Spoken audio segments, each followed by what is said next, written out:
Hello दोस्तों, आप सभी का स्वागत है। सभी को राधे राधे, जय श्री राम। तो कैसे हैं आप लोग? आशा करते हैं अच्छे होंगे।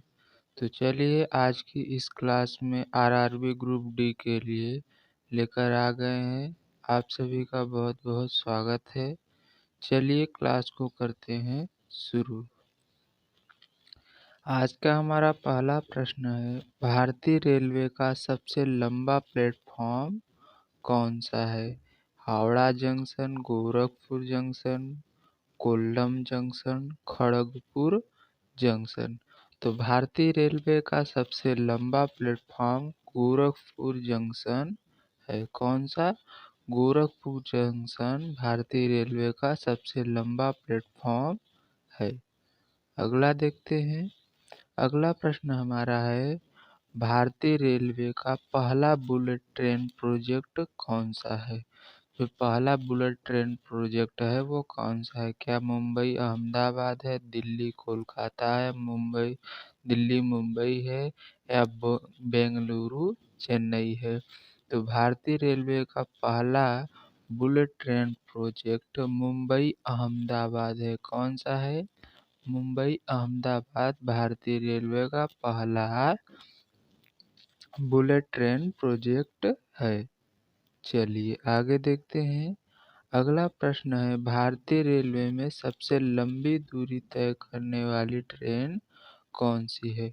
ऐसी कौन सी ट्रेन है जो सबसे अधिक लंबी दूरी तय करती है? विवेक एक्सप्रेस, हिमसागर एक्सप्रेस, राजधानी एक्सप्रेस, दुरंतो एक्सप्रेस। तो भारतीय रेलवे में सबसे अधिक या सबसे लंबी दूरी तय करने वाली ट्रेन विवेक एक्सप्रेस है, जो डिब्रूगढ़ से कन्याकुमारी तक के बीच की दूरी 4286 किलोमीटर की दूरी तय करती है। चलिए आगे देखते हैं। अगला प्रश्न हमारा है, भारतीय रेलवे का सबसे व्यस्ततम रेलवे कौन सा है? नई दिल्ली है, हावड़ा है, मुंबई सेंट्रल है, पटना जंक्शन है। तो भारतीय रेलवे का सबसे व्यस्ततम रेलवे स्टेशन हावड़ा जंक्शन है। कौन सा है? हावड़ा जंक्शन। चलिए आगे देखते हैं। अगला प्रश्न हमारा है, भारतीय रेलवे में सबसे ज़्यादा राजस्व किससे प्राप्त होता है? यात्री किराया से, माल ढुलाई से, रेलवे पर्यटन से, या कैटरिंग सेवा से? तो भारतीय रेलवे में सबसे ज़्यादा राजस्व माल ढुलाई से प्राप्त होता है। किससे? माल ढुलाई से प्राप्त होता है राजस्व सबसे अधिक। अगला देखते हैं, भारत में पहली जनगणना कब हुई थी? जो भारत में जनगणना होता है वो सबसे पहले कब हुई थी? 1961 में, सॉरी 1861 में, 1872 में, 1881 में, 1891 में। तो भारत में पहली जनगणना 1881 में हुई थी। कब हुई थी? 1881।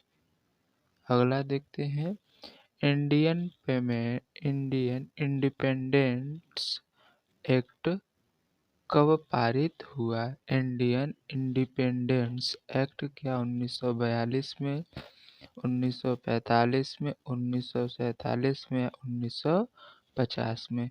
तो इंडियन इंडिपेंडेंस एक्ट 1947 में पारित हुआ, जिसके द्वारा भारत को आज़ादी दी गई थी। चलिए आगे देखते हैं। अगला प्रश्न हमारा है, किससे भारतीय संविधान का निर्माता कहा जाता है? महात्मा गांधी, पंडित जवाहरलाल नेहरू, डॉक्टर भीमराव अंबेडकर, या सरदार पटेल को? तो डॉक्टर भीमराव अंबेडकर जी को संविधान का निर्माता या संविधान का जनक या संविधान का पिता कहते हैं। कौन भारतीय संविधान के पिता या जनक या निर्माता कहा जाता है? चलिए आगे देखते हैं। अगला प्रश्न है, किस मुगल शासक में किस मुगल शासक के शासनकाल में ताजमहल का निर्माण हुआ? क्या बाबर के शासनकाल में, अकबर के, शाहजहां, या फिर औरंगजेब? तो शाहजहां के शासनकाल में ताजमहल का निर्माण हुआ। पित्रादुरा शैली में यह निर्मित है, सफेद संगमरमर के द्वारा बनाया गया है। चलिए आगे देखते हैं। अगला प्रश्न हमारा है 1857 के विद्रोह का नेतृत्व किसके द्वारा किया गया था? मंगल पांडे, तात्या तोपे, नाना साहब या बहादुर शाह जफर। तो 1857 के विद्रोह का नेतृत्व बहादुर शाह जफर के द्वारा किया गया है। किसके द्वारा? बहादुर शाह जफर ने 1857 की क्रांति का नेतृत्व किया। चलिए आगे देखते हैं। अगला प्रश्न है भारत का सबसे ऊंचा पर्वत कौन सा है? कंचनजंगा है, नंदा देवी, माउंट एवरेस्ट या धौलागिरी। तो भारत का सबसे ऊंचा पर्वत कंचनजंगा है। कौन सा पर्वत है? कंचनजंगा भारत का सबसे ऊंचा पर्वत है। अगला देखते हैं। अगला प्रश्न हमारा है कौन सी नदी बंगाल का शोक के नाम से जानी जाती है? गंगा को, ब्रह्मपुत्र को, दामोदर को, महानदी को। तो बंगाल का शोक दामोदर नदी को कहते हैं। किसको? दामोदर नदी को बंगाल का शोक कहा जाता है। चलिए अगला देखते हैं। भारत का सबसे बड़ा जल विद्युत परियोजना कौन सा है? भाखड़ा नांगल है, टिहरी है, सरदार सरोवर है या नागार्जुन सागर है। तो भारत का सबसे बड़ा जल विद्युत परियोजना टिहरी जल विद्युत परियोजना है। चलिए अगला देखते हैं। अगला प्रश्न है विश्व का सबसे बड़ा द्वीप कौन सा है? क्या ग्रीनलैंड है, ऑस्ट्रेलिया है, मेडागास्कर है या न्यूजीलैंड है? तो विश्व का सबसे बड़ा द्वीप ग्रीनलैंड है। कौन सा है? ग्रीनलैंड विश्व का सबसे बड़ा द्वीप है। अगला देखते हैं। अगला प्रश्न हमारा है सांपों का द्वीप किस देश में स्थित है? क्या भारत में है, ऑस्ट्रेलिया में है, ब्राजील में है या फिर जापान में है? तो सांपों का द्वीप ब्राजील देश में स्थित है। कहाँ स्थित है? ब्राजील में। अगला देखते हैं। अगला प्रश्न हमारा है भारतीय संविधान में समानता का अधिकार किस अनुच्छेद में दिया गया है? अनुच्छेद 12 में, 14 में, 19 में या फिर 21 में? तो भारतीय संविधान के अनुच्छेद 14 में समानता का अधिकार दिया गया है। किस अनुच्छेद में? अनुच्छेद 14 में समानता का तथा अनुच्छेद 15 में स्वतंत्रता का अधिकार है। स्वतंत्रता का अधिकार आर्टिकल 19 में है। आगे देखते हैं। अगला प्रश्न हमारा है भारतीय पंचायती राज व्यवस्था कब लागू हुई? भारत में जो पंचायती राज व्यवस्था है वो क्या 1950 में, 1952 में, 1959 में, 1972 में लागू हुई? तो भारत में पंचायती राज व्यवस्था 1959 में लागू हुई थी। चलिए आगे देखते हैं। अगला प्रश्न हमारा है भारतीय संसद में राष्ट्रपति किस सदन का सदस्य होता है? क्या लोकसभा का, राज्यसभा का या दोनों का या किसी का नहीं?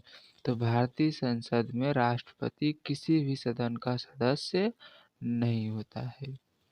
चलिए आगे देखते हैं। अगला प्रश्न है भारत का सर्वोच्च न्यायालय में कितने न्यायाधीशों का होता है? यानी कितने न्यायाधीशों का सर्वोच्च न्यायालय होता है? तो वर्तमान में भारत में कुल न्यायाधीशों की संख्या 34 है, जिनमें से एक मुख्य न्यायाधीश और 33 अन्य न्यायाधीश हैं। जो मुख्य न्यायाधीश है वो संजीव है। कौन है? संजीव खन्ना मुख्य न्यायाधीश वर्तमान में है। चलिए आगे देखते हैं। अगला प्रश्न हमारा है भारतीय संविधान की प्रस्तावना में धर्मनिरपेक्ष शब्द कब जोड़ा गया? क्या 1950 में, 1967 में, 1976 में या 1985 में? तो भारतीय संविधान की प्रस्तावना में धर्मनिरपेक्ष शब्द जो है वो 1976 73वें कॉन्स्टिट्यूशनल अमेंडमेंट के द्वारा जोड़ा गया। अगला देखते हैं, हाइड्रोजन परमाणु में कितने प्रोटॉन होते हैं? 0, 1, 2 या फिर 3? तो हाइड्रोजन परमाणु में एक प्रोटॉन तथा एक इलेक्ट्रॉन उपस्थित होता है। चलिए आगे देखते हैं। अगला प्रश्न हमारा है, दूध से दही में बदलने वाला बैक्टीरिया कौन से होता है? जो दूध को दही बनता है तो इसमें कौन सा बैक्टीरिया का वर्क करता है? तो क्या ई कोलाई करता है, लैक्टोबैसिलस करता है, स्ट्रेप्टोकोकस करता है या साल्मोनेला करता है? तो दूध से दही बदलने वाला बैक्टीरिया लैक्टोबैसिलस है। क्या है? लैक्टोबैसिलस है। दूध का जो पीएच मान होता है 6.2 से 6.7 होता है, लेकिन दही का पीएच मान दूध के पीएच मान से कम होता है, जिसके कारण यह अम्लीय होता है। चलिए आगे देखते हैं। अगला प्रश्न हमारा है, किस गैस को हंसाने वाली गैस कहा जाता है? क्या नाइट्रोजन डाइऑक्साइड को, नाइट्रस ऑक्साइड को, मीथेन को या कार्बन मोनोऑक्साइड को? तो हंसाने वाली गैस नाइट्रस ऑक्साइड को कहा जाता है। किस गैस को? नाइट्रस ऑक्साइड को हंसाने वाली गैस कहा जाता है। चलिए आगे देखते हैं। अगला प्रश्न हमारा है, मानव शरीर का सबसे कठोर भाग कौन सा होता है? क्या हड्डी है, नाखून है, ताम चीनी यानी एनोमल है, एनामेल है या उपरोक्त सभी है? तो मानव शरीर का सबसे कठोर भाग जो है वह ताम चीनी यानी एनामेल है। अगला देखते हैं। अगला प्रश्न है, रॉकेट किस सिद्धांत पर कार्य करता है? न्यूटन के प्रथम नियम, न्यूटन के द्वितीय नियम, न्यूटन के तीसरे नियम या आर्किमिडीज के सिद्धांत पर? तो रॉकेट न्यूटन के तृतीय नियम क्रिया प्रतिक्रिया के नियम पर कार्य करता है। जब गैसेस जो है धुआं के रूप में बाहर निकलती हैं, नीचे की तरफ प्रेशर देती हैं, तो वही गैसें वो रॉकेट को ऊपर की ओर पुश करती हैं, जिससे रॉकेट आसमान में तेजी से जाता है। वह न्यूटन के तृतीय नियम क्रिया प्रतिक्रिया के नियम पर कार्य करता है। तो आशा करते हैं आज की क्लास आप लोगों को समझ में आई होगी। क्लास कैसी लगी आप लोग कमेंट कर जरूर बताइए। कोई डाउट हो तो कमेंट के माध्यम से पूछ सकते हैं। चलिए मिलते हैं नेक्स्ट क्लास में, तब तक के लिए अपना ध्यान रखिए। जय हिंद, जय भारत।